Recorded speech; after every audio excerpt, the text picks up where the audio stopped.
second continuation. I hope this video finds you well. I'm pumped today. I'm just gonna rattle off quite a few videos just on cars and car buying and consumerism.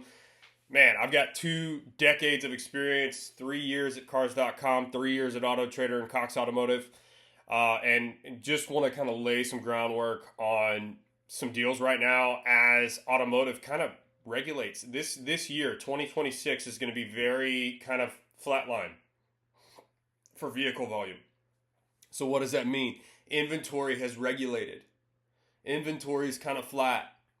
Used, new, everything else. OEMs are going to be just kind of figuring out what they want to do with new government regulations. They've got another 3 years in this administration. EPA concerns are now gone. So like CDJR is going to bring back the Hemis.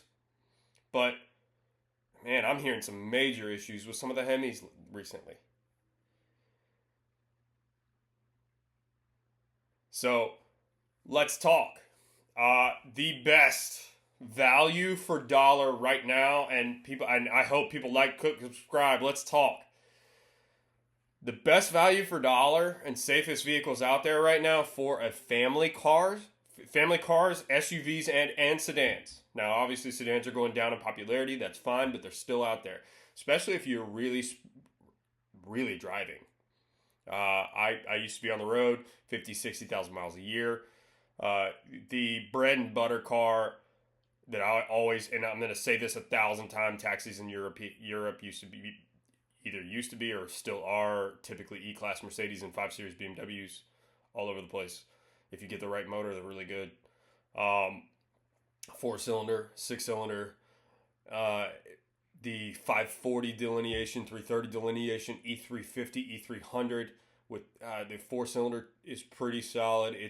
I don't love the way they drive, but they're good cars.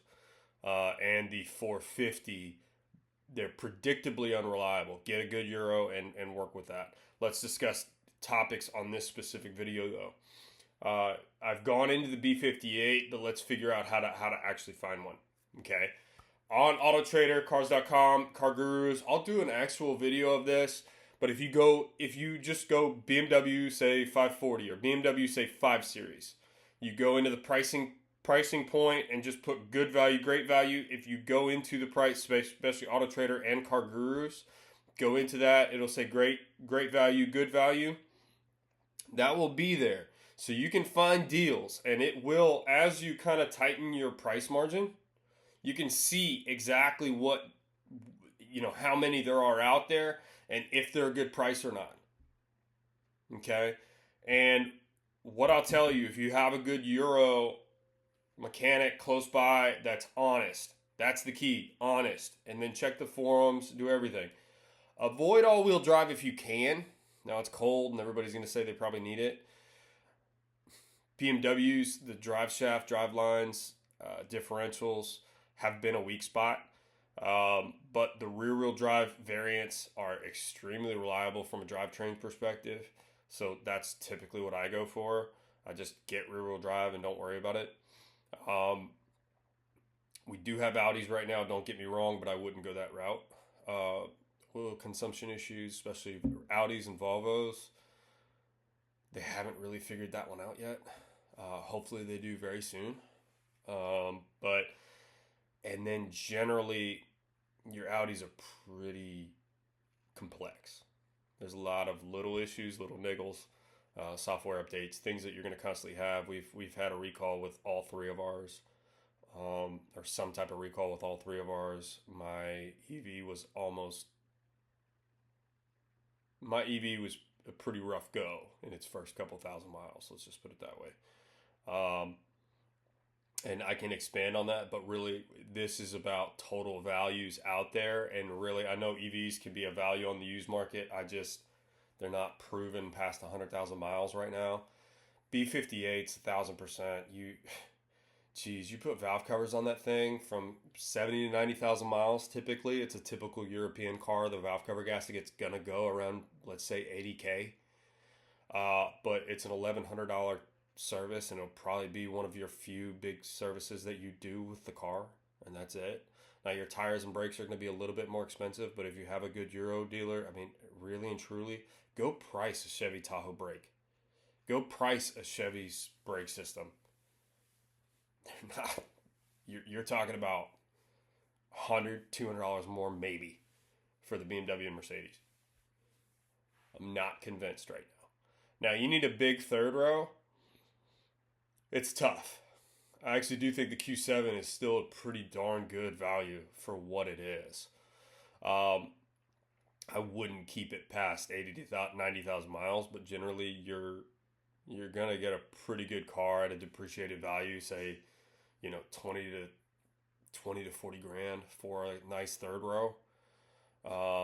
The best deal bar none is actually the Durango still for third row. And it has been for a while just because they haven't touched them yet. They haven't messed with them. Now, the new Hemis are having some issues.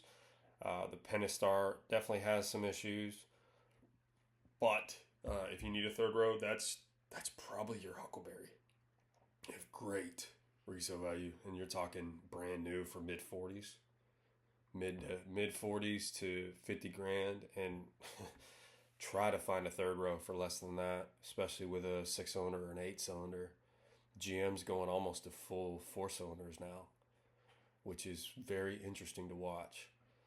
I don't know if I want a 4-cylinder in a third row. Obviously, the Q7 has the 45 variant. The 45 variant, the 2.0 T is a solid motor in most of their cars. I just slightly underpowered in that vehicle, to be brutally honest with everybody.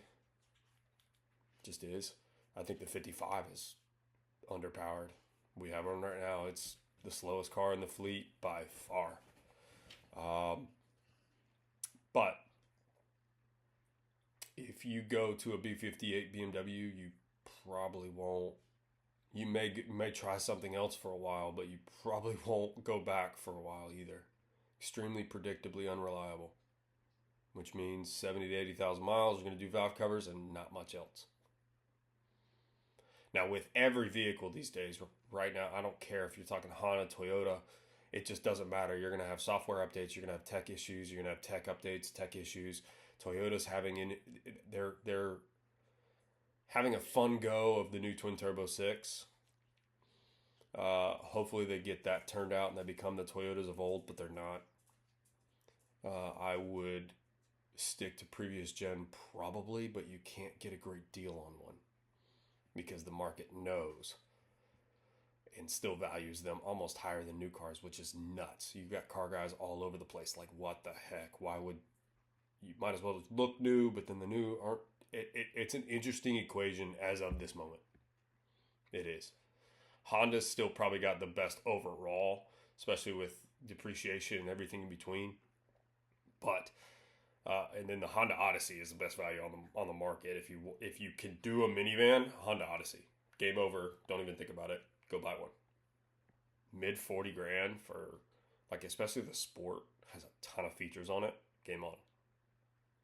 Nice car. Good go.